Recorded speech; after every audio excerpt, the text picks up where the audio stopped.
Hey everyone, welcome to the live.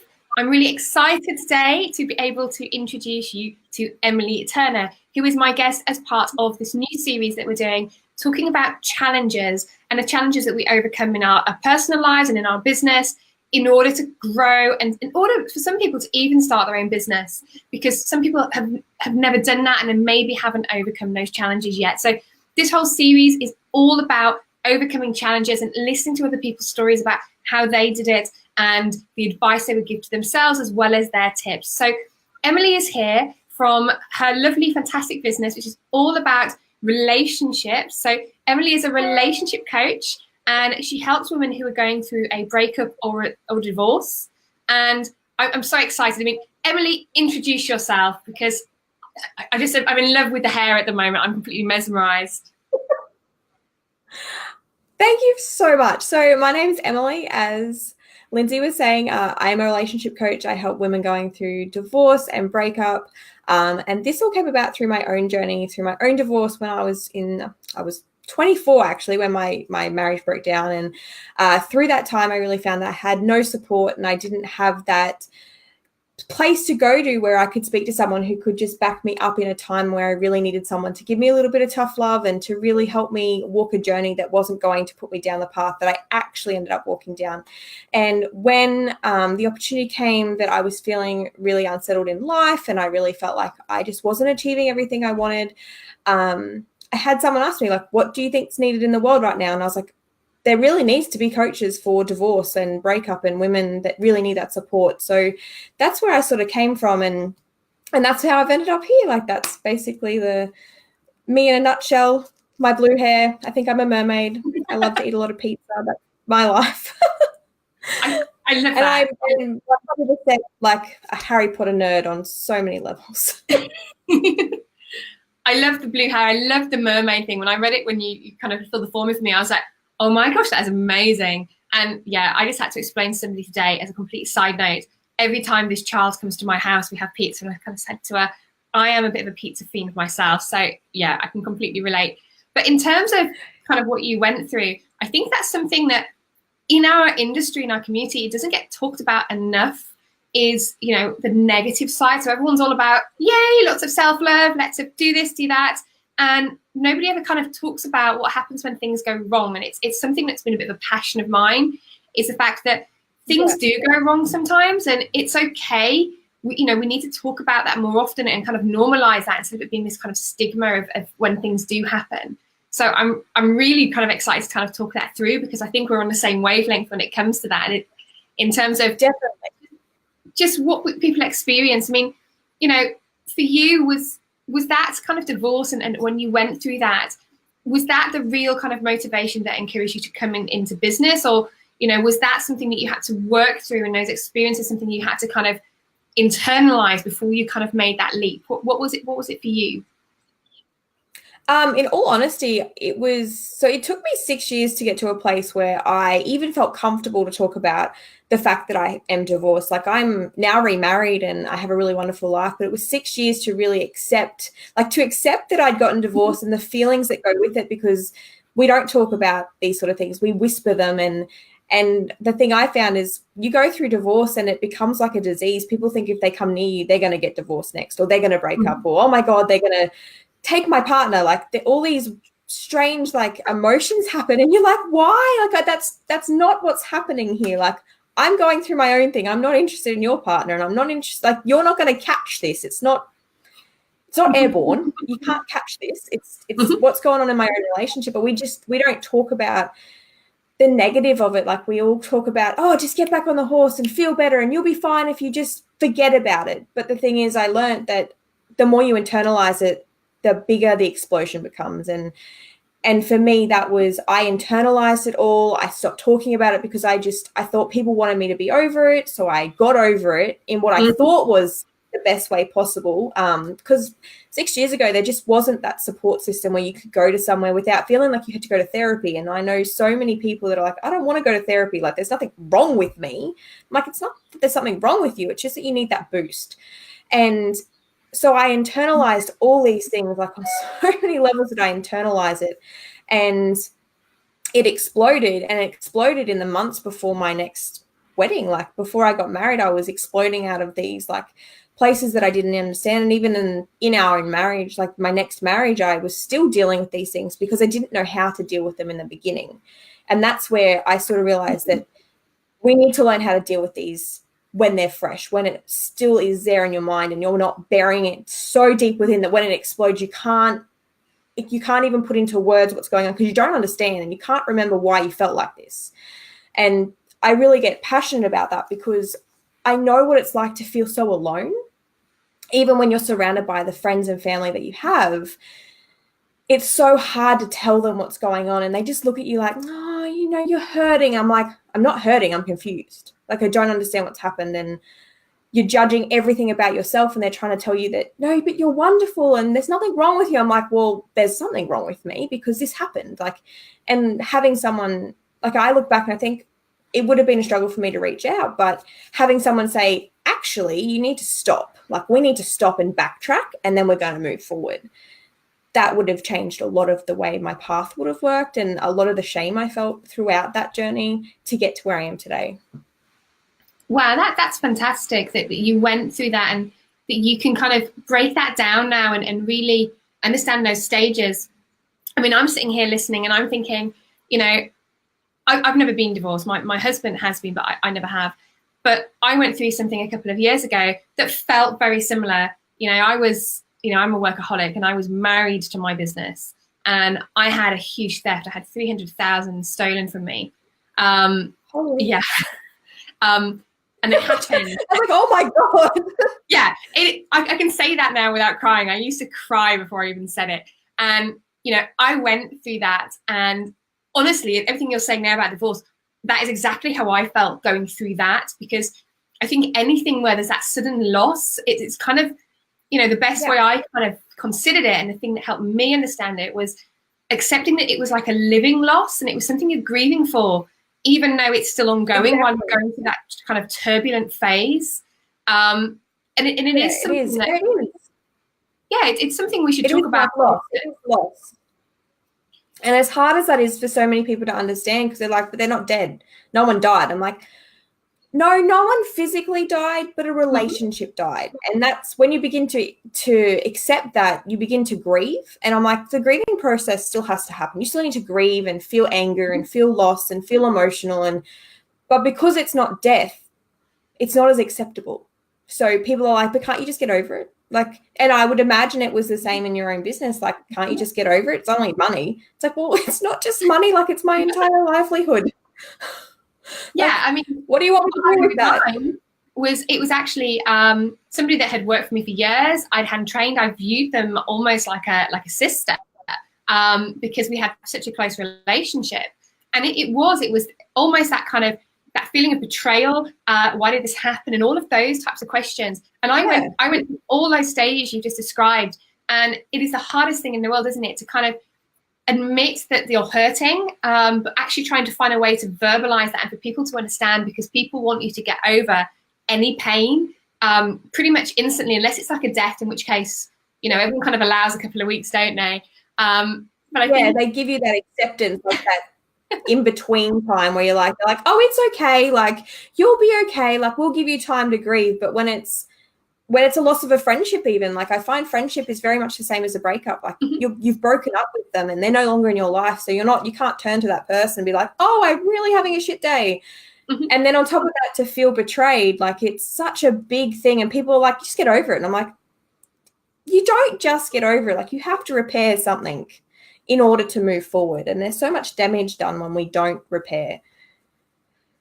I think whether it's a relationship or a breakup, or if it's connected even to kind of business, I think the way that people don't understand it is that either way, you are going through something that you've connected with emotionally, and you have to find a way to distill almost all of those different feelings and to heal each one of them.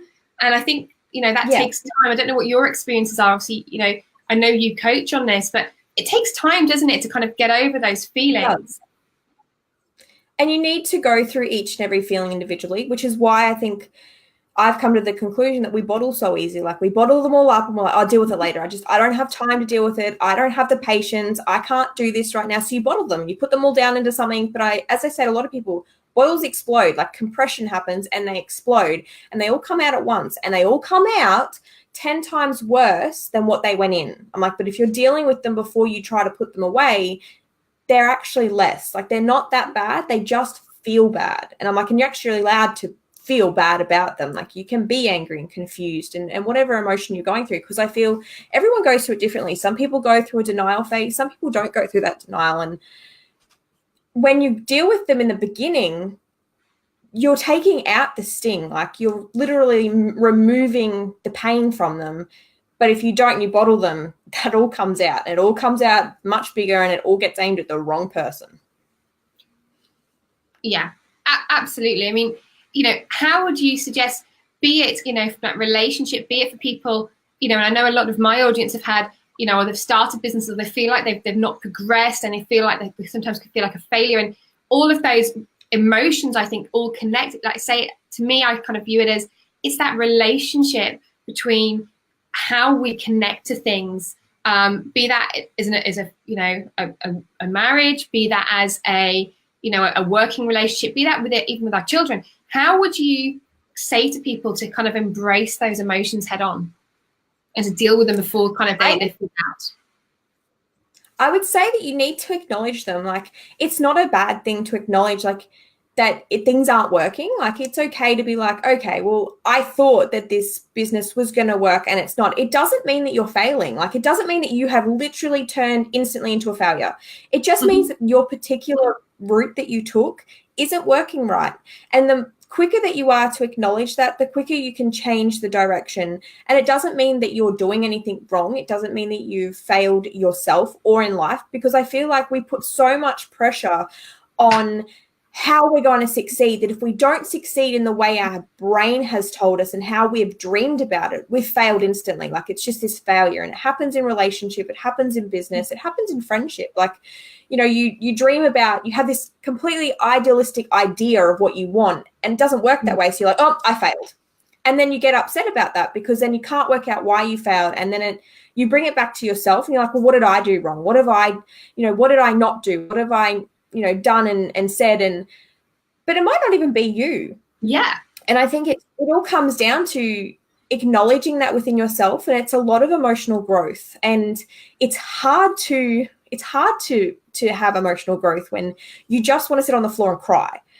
Sit on the floor and cry. Like the biggest thing I've ever told anyone is embrace what you're feeling. We're told to smother our feelings, that we shouldn't cry, that we shouldn't get angry, that crying makes you weak, that getting cranky makes you angry, like makes you violent. Like embrace it. If you need to go and sit on your floor and cry for 20 minutes, go and do that. Because you know what? Crying releases the emotion and then you stop crying. When you naturally stop crying, you go, oh, it's not that bad now. And then you can deal with what you're feeling and you can actually see what the problem is. And then you clear out your mind, you clear out what's going on, and you can look at it from an outside perspective. And I know I'm so bad for this. Like I get so worked up and then I'm like, oh my God, it's not going to work. I'm a failure. I can't believe this is happening. And my husband will say to me, do you need to like go sit down for a while? Like as if to say to me, do you need a timeout? Do you need a timeout to think about this? I'm like, I don't want a timeout. I don't want to deal with this. And he's like, just go and sit somewhere. Go read your book. Go do something else. Walk away from it. And I walk away and I come back. And he's like, do you feel better now? And I'm like, maybe. But I'm not going to tell you that. No, because we're like that time.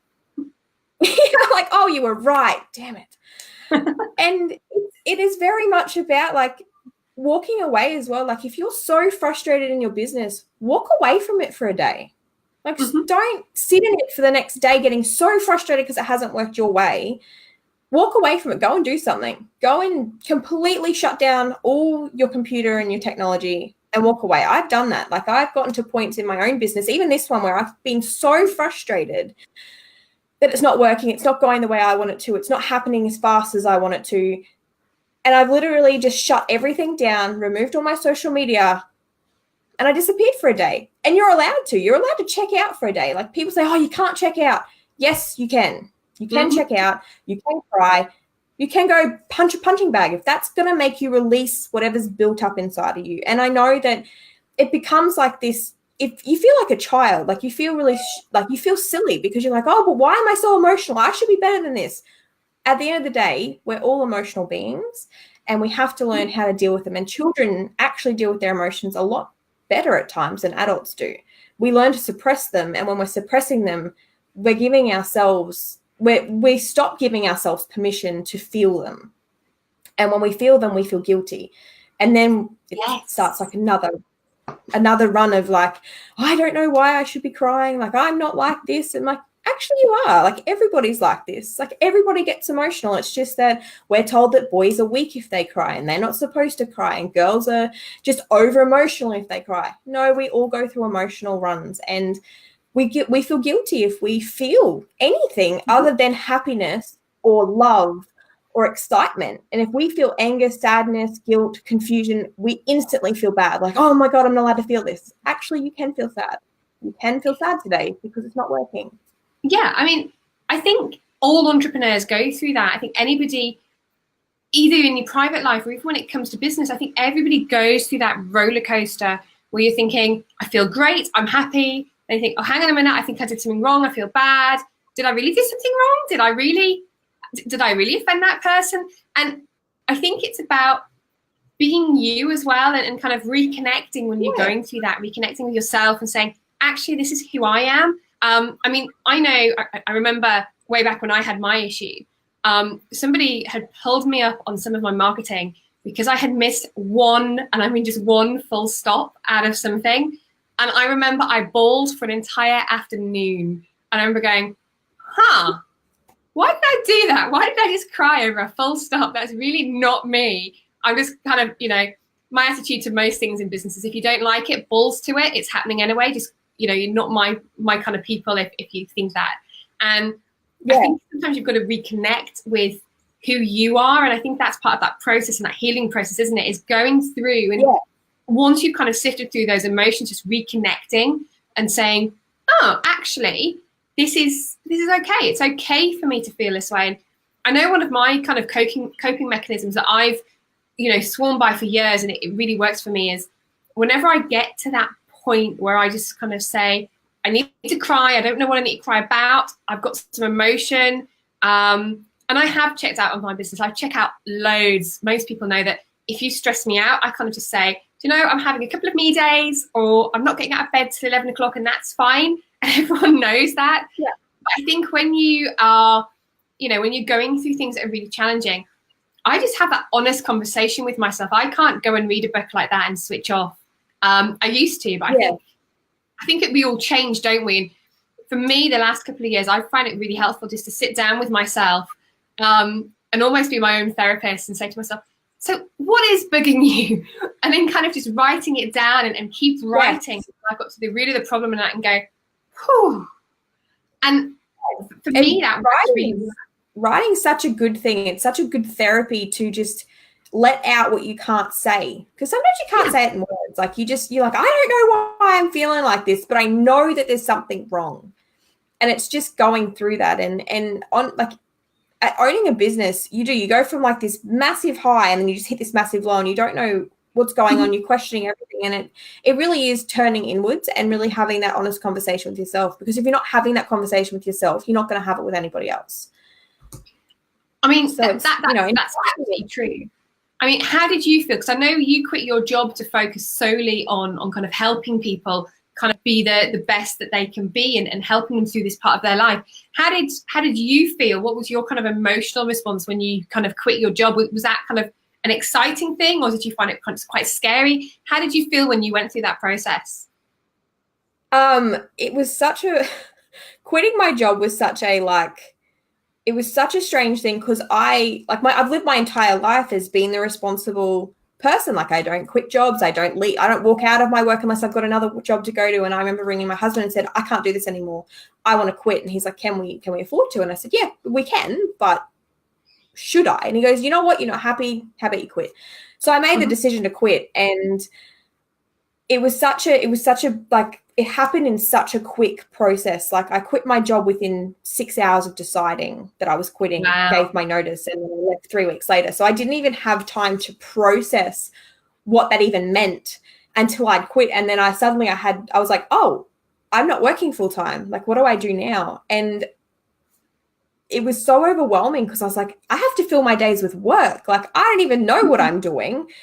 And so it was such a, like, I went on this massive roller coaster for months even. Like, I reckon I spent probably the end of last year really going through this roller coaster, not understanding what I needed to do and feeling lost because I no longer had someone telling me, and trying to work out where I was meant to like balance out life and look after myself and still work in the business. And you get so much conflicting information that you really have to decide what's yours, like what suits me, what's going to fit what I do, and how is that going to work for me? Because I know I had all this conflicting information. I had no idea what I was meant to do in the end. I was like, oh, I'm just going to take another self-care day because I don't understand. I feel overwhelmed. I don't know what work I'm supposed to do. And it wasn't until I sat down and started having the conversations with myself about why I'd quit my job, like what was so important that I needed to quit in order to concentrate on this, that I realized where my direction was.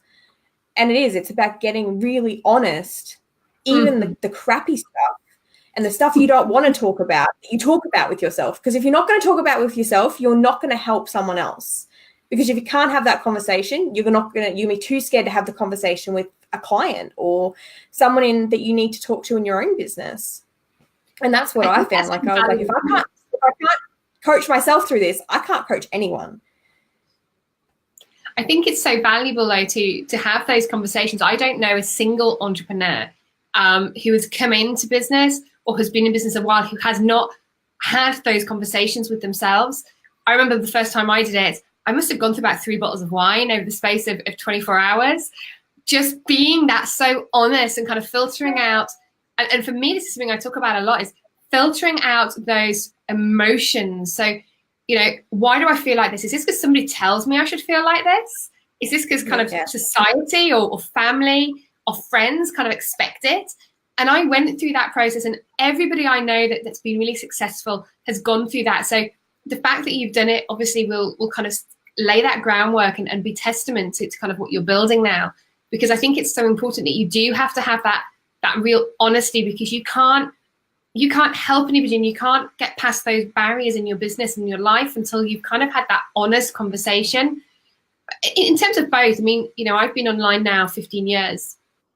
And, the thing for me is it took me a long time to kind of get honest about my story and get honest with, myself about what I wanted to tell people, because, we're so raised in this culture of, go to work, do as you're told, be good, do everything that's expected. So exactly kind of like how you were feeling.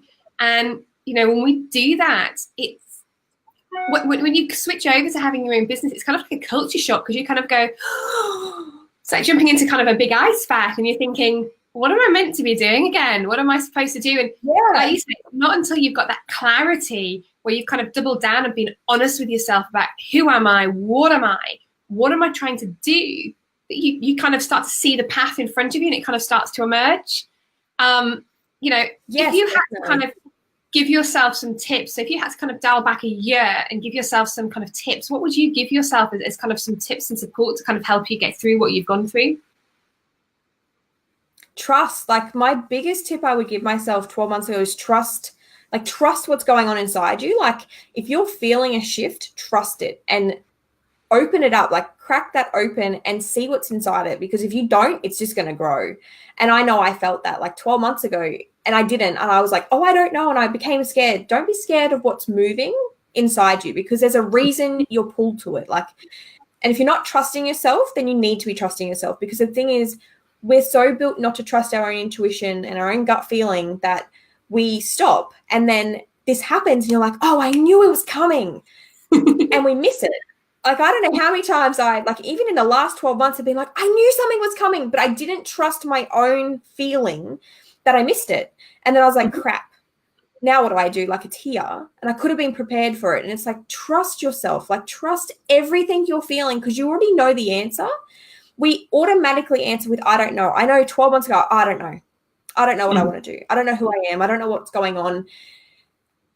And all I would say to myself is trust that, like, stop when you go to answer the question. Like if someone asks you something, don't say I don't know because you don't want to tell them exactly how you're feeling. Just answer it. Like stop filtering. Stop filtering and trust yourself more, because the thing is, the more you lean in and trust, the more you're going to be honest, and the more you're going to literally project yourself forward in a way that you can't explain, because you've actually tapped into that's inside of you. And the minute you lock it off, you stop moving. Like, I don't know how much I can explain it to anybody. Like, if you don't trust what's going on inside of you, you just stop and you don't move. You don't move anywhere. You just become stuck and you're like, I don't know why this is happening. And I had that. Like, I was like, I don't know why this is happening. Like, I don't know why I can't work out where I'm going in life. Like, and it was because I didn't trust myself. I stopped trusting what was flowing inside of me. And then it became a battle. Like, stop battling yourself. Like, society tells us we have to live by the highlight reel and that there's never anything bad. Like, those bad feelings have something to tell you just as much as the good ones. Listen to all of them, because they're going to give you the message that you need to be doing. Like, we can all be in business and we can all be serving, or we can all be providing something, because we all have something to give. It's just whether or not we trust ourselves to feel it and to then open it. Absolutely. I think trusting yourself to just take the filter off, take off society's filter of expectations, take off, that filter of what we think we're supposed to do because of how we've been conditioned to work for somebody else. I think that's so important, and not being scared to just say, look, this is me. I'm unapologetically me, and I don't give a damn. And I remember reading some Jay Bayer books. I remember reading The Subtle Art of Not Giving a Fuck, all of them, and thinking, yeah, okay. And it's once you actually start to not just read that, but put it into practice and really kind of come onto those things and think, do you know what? I am me and I'm not going to apologize for it. I think that's where you really kind of hit that zone of genius and really kind of step forwards. Yeah. And when you start filtering, when it comes to trusting your gut, what I would say is, when everything happened with me and I had my big loss, I had neon signs flashing in my life all year that something was wrong. And, I wasn't as enthused by the business. There were lots of little things, and I kept ignoring them because I just thought that was me being a bit of a soft touch. And I wasn't listening to myself, wasn't listening to my body or my gut. And the outcome of it was that I ended up so poorly. My hair fell out in chunks. I literally couldn't actually eat. The only thing that I could eat was crap, like rubbish and sweets and things, because they were the only thing that weren't making me sick, because my entire gut just said to me, if you're not going to listen, what's the point of me doing my job? And everything shut down. And, loads of people now say to me, well, how did you get through that? And my kind of comments back to them is always the same of, I've learned now that if I don't follow my gut, that big flashing neon sign in my life is just going to kind of happen and get bigger and bigger, and then something really big and explosive and probably quite negative if it's something to kind of reset the track for you, that's going to happen. And trusting your gut is so important, and I'm so pleased you stressed that, because I think it's so important that we just listen to those little soft voices inside of us, and that little kind of, I sometimes call it an itchy feeling that you have, and you kind of say, this doesn't quite sit right with me. Because when we're doing that, actually, those are the big voices that we just have turned the volume down on, I think, too much. I think that's in society, we've turned the volume down on listening to ourselves, because we don't need that. Society told us not to trust ourselves. That's the biggest thing I find. Society tells us that we shouldn't trust what's going on inside us, that we need to seek the validation from other people so to know that we're doing the right thing, rather than being like, hang on, I'm going to check with myself. Does this feel right? Oh, yes, it does. I'm going to do it. And not being listening to someone going, are you making the right decision right now? Like, are you sure? You're like, yeah, I am. I checked my gut. Like, my gut said, yep, let's do it. I'm doing it, rather than seeking that from someone else. Because I find that absolutely, when you start speaking external, you just get an answer that you're looking for. Like, you're getting either you're getting whatever the objection that you want, or you're getting the answer that you hope you'll get, not the one that you need.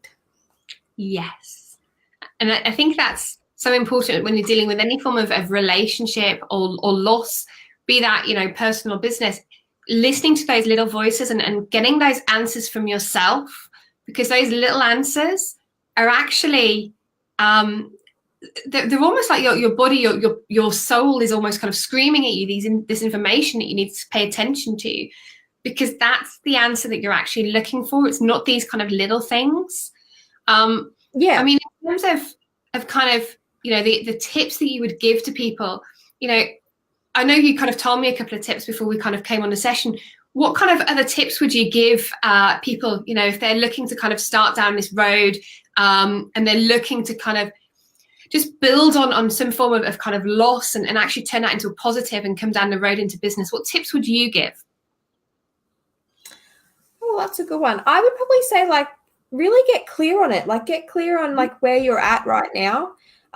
Because the thing is, I know if you're in loss and you want to turn it into something great and you want to start a business, like, get clear on your journey. Like, really tap into your truth of your journey. Because the thing is, the minute you stop tapping into it, you lose the fire. Like, if you try to hide any part of that journey, you become very lost trying to make up whatever you think the journey is meant to look like. Like, use your journey, because your journey is going to give that positive, because you're going to watch yourself form and evolve into what you want to become. And I think the biggest thing is just coming back to center, like finding the things that are going to work for you, that are going to help you get there.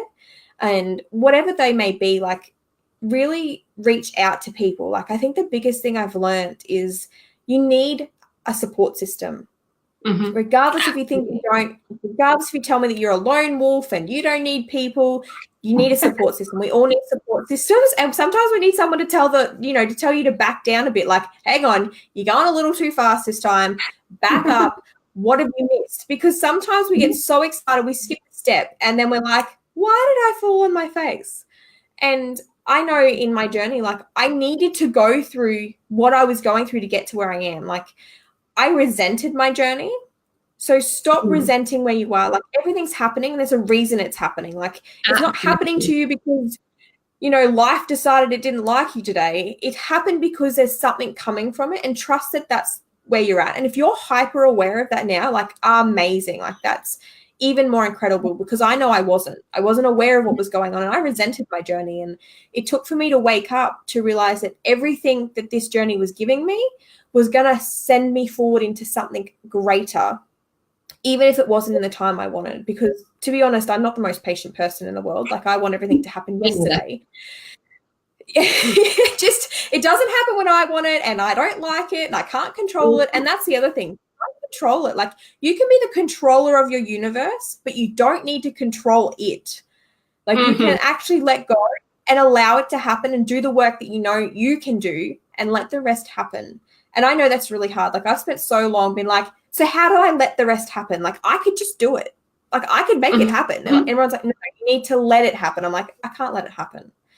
Like, I have no control over that. Give up the control. Like, especially when you're in loss, like, when you go through loss, you want to control every aspect, because it means that nothing can happen outside of that. Like, you know exactly how it's going to happen because you're going to make it happen. But the bit you need to let go of is the bit where magic happens. And that's something that I really struggle to learn. I think it's hard to kind of ease off the brakes a little and give yourself some of that freedom to allow things to happen. And I always think of it as, you know, this big force that's external to me, kind of just almost playing kind of the, you know, like the whack-a-mallet games that you get at the arcade, where you're kind of hitting the rat and things. I always just think of it as this kind of, this invisible force is kind of keep hitting it until they kind of go, right, she's finally going the right way. She's finally doing what she's supposed to be doing. And I think you've just got to kind of follow that feeling and accept that, you know, you are going to have these big things happen. And I've been through horrendous things in my lifetime already. And I know somebody just last week, and, you know, that they told me this and I was nearly in tears. And they said to me, I'm so proud of how you have continued to just get up every time you get knocked down. And she said to me, you know, you're at a point where you get knocked down that many times with things that have happened to you in life. And I don't know how the hell you still get up, because I couldn't. And I think it's just knowing that, you know, whenever you're having these big losses, something is happening for a reason, and you're just being kind of rerouted. And it's a bit like feeling like computer says no sometimes until you get to that thing that you're meant to be doing. And the more you try and control it, the more you're fighting it. Yeah, it is. And that's the thing. Like, the more you try to control the outcome, like, the more you fight it and the more resistance it gets. And, you know, and it's okay, like, when you're in that moment of falling down, then it's okay not to be like, oh, it's going to be better. Like, you're okay. It's okay to be like, this is shit. Like, I really feel like shit today. It's okay. In that moment, you may need to spend the next month feeling really, really crappy or feeling a bit sorry for yourself, because the thing is, after that, like, you come out of that and you're like, you know what, I can do this. There's a reason that just happened, and you start to see it, but you don't need to see it in the moment. I think we get to this point where we think we have to see the answer straight away and we need to fix it, and we can't actually process it. So we don't give ourselves time, and then we feel really crappy because it's happened, but we haven't actually learnt the lesson. Like, we haven't learnt from it. And I'm like, the whole reason this is happening is you need to learn something. What are you not learning? Because if you don't learn it, eventually you're just going to learn it again later. They're going to do the same thing to you in a different scenario. So you process it, allow to, like, realize what's happening, learn what you need to learn, and then integrate. Like, don't just pass over it because you're like, oh, something really shitty happened. I know that's gonna make it better for blah blah blah. No, you don't need to process that yet. Like, leave it. Like, give yourself time. Like, the biggest thing, like, you know, I see so much talk about time's not a thing and blah, blah, blah. Yes, time's not a thing if you want to go there, but you have to give yourself time. Yeah. You don't need to process it tomorrow because it happened today. Like, give it a week. So it's a bit like kind of scratching the surface, isn't it? When you're trying to look at things in a certain time frame, you're forcing yourself down all these routes, and you don't open yourself up to kind of expand and to look at everything from a more holistic point of view. And I think when you do that and you allow yourself the time to do it, and it's okay to take time, and it's okay to, you know, and I've done this myself, tell the world, hold up, just kind of screw you for a little while. I just need to work on me. And that's not selfish. That's not wrong.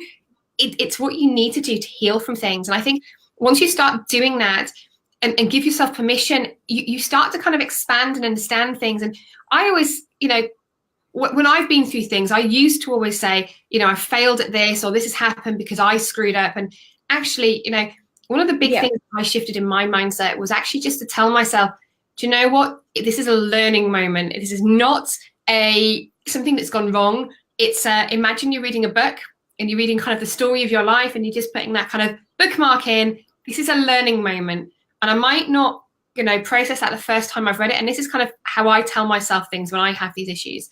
I kind of say to myself, like, you put the bookmark in, it's fine, come back to it later. And you're going to, because we all kind of have those things that kind of come back to us, don't we? They kind of live in our head for a couple of days at a time, or a couple of weeks in my case, an earworm. And it's okay to come back to those things and kind of keep exploring them as well, isn't it? That's what I think. Yeah, you come back to them. Like, the first time you hit it, you're gonna have a poor me moment. Like, you'll be like, oh my God, it happened to me. What could I have done wrong? And then you look back at it again and it changes, and you're like, okay, well, now I see what they did wrong. And then you look at it again and you're like, okay, well, now I see what the actual thing was. Like, and you continually, like, you change how you see it because you grow. And if you continually to look at it in the one way, it means that you're not seeing the whole picture. And you have to give yourself time. Like, it might not be a day or a week. It could be a month. It could be years. Sometimes you need years to process what's happened. Like, depends on the scale of what happened. Like, if it's something small, it might only take weeks. If it's something big, it might take years. And it might take a really long time for you to be like, I'm not okay yet, but I'm going to be, but I can move forward. I think it's that kind of getting back on your horse as well. And, you know, for me, when I went through the big kind of theft thing, it took me a few years to kind of get there, but I kind of got back on the horse straight away, in the sense of, you know, I often say to people, my business saved my life, because I view it as my business saved my sanity. Because if I didn't have that there, then I would have kind of just kind of floundered a little bit and gone, I'm not sure what to do. And I think you kind of have to go back to trusting yourself to do the things that are normal to you and the things that come naturally, and just allow it, like you say, time just to process things. And time fixes most things. It doesn't take away the sting. Sometimes it does. You know, for me, the sting of what happened is now gone. I occasionally have a little bit of a weep, but, you know, that's gone in a different way now. And it's knowing that the power to fix these things, you don't need to look at any external force. It's knowing that comes from inside you, and that you are able to kind of let that in or let that out at your own will. I think that's a really important thing. Yeah, it is. I think so many people don't realize it. You have the power to. It just comes down to how you decide to do it, and whether you internalize it and don't deal with it, or you actually push it out and you look at it externally, is your choice. And you can use many different things to get there, and it just changes. Like over time, you realize how it changes for you, and time is like, you're still going to go through the time. It's just whether or not you choose to use that time to allow yourself to get through something, or whether you hold onto it so tight you choke it out, and then you wake up one day and you're like, oh, I'm still here, because you're holding this thing so tight that you can't let it go, and you're wrapped in it. Like you become so consumed by it that you didn't allow the time that you had to release it. And I know I've done that. Like I've held on to things so tightly, I've like smothered it, and then I've woken up and I'm like, I'm still holding it. Why am I not over this? I'm like, well, I haven't let it go. Yeah. And, it's how you look back at it too. Like, you could have chosen to hold on to what happened and continually look back like, oh my God, I lost all this money, rather than be like, well, I did, but this is how I move forward. Like, and it comes down to changing the perspective. Like I know so many people that they don't want to change the perspective of what happened in life. So they're still holding it, and they can't, like, they don't know why they can't release it. I'm like, well, until you let it go, you won't release it. And until you learn to forgive, like forgiveness is such a big thing, but you're not forgiving them. You're forgiving what's inside you. Because the minute you release it, you forgive, and it's for your own forgiveness. It's not for their forgiveness or their validation of you. It's for you. Like you say, like, I forgive the situation. You let it go, like it releases, and you're like, it doesn't mean you forget. Like people always say, oh, you need to forgive and forget. You don't need to forgive and forget, but you need to forgive. You don't have to forget what happened. You're never going to forget. Like it's very naive to think that you'll forget, but you can forgive and remember why you forgave them. And it releases you from the situation. Yeah, I think it definitely does. I mean, I know we're kind of just ticking over on time here. So, tell me, what would be the one final bit of advice that you would give to yourself when you kind of came back and started the business and you got yourself to that point? What bit of advice would you give yourself that would really be kind of that one thing that you could cling on to and say, okay, this is what I'm doing. This is kind of what I'm going to follow now. What would you do if you could dial the clock back that last 12 months? I would probably say just trust myself. Like, I know I come back to that, but like, forgive everything that's happened, embrace everything that's happened, because that's going to be your one big standing, like, blinding light that's going to lead you forward. And if you tap into what your truth is, you're literally going to bound forward. Like, stop trying to deny what happened and try and rewrite it. Like, literally live out that journey again. And remember that that's exactly why you're here, because you took that path. You're trying to change the path. Doesn't mean you need to change yours. That's my biggest thing. Like, don't change your journey because you feel like it's wrong. You took that journey so you could show someone perhaps something different. So just don't deny your truth. Like, remember why. Like, remember what happened, why it happened, and where you got to where you are now. Perfect. Well, thank you so much, Emily. I really appreciate that. And hopefully those who've been watching as well and watching along, and I know those who watch the replay will thoroughly enjoy this as well. So thank you so much for your time today. I appreciate it's really early for you being over in Oz. So thanks for that. It is. It's 6:45 in the morning. So you've got to jump. It's been really great. So and I have a really busy morning, so it's been great. Well, I look forward to talking to you again soon. Thank you for being an interviewee here on Growthvine, and I'll talk to you again real soon, okay? Awesome. Thank you so much. Thank you. I'm going to pause it here.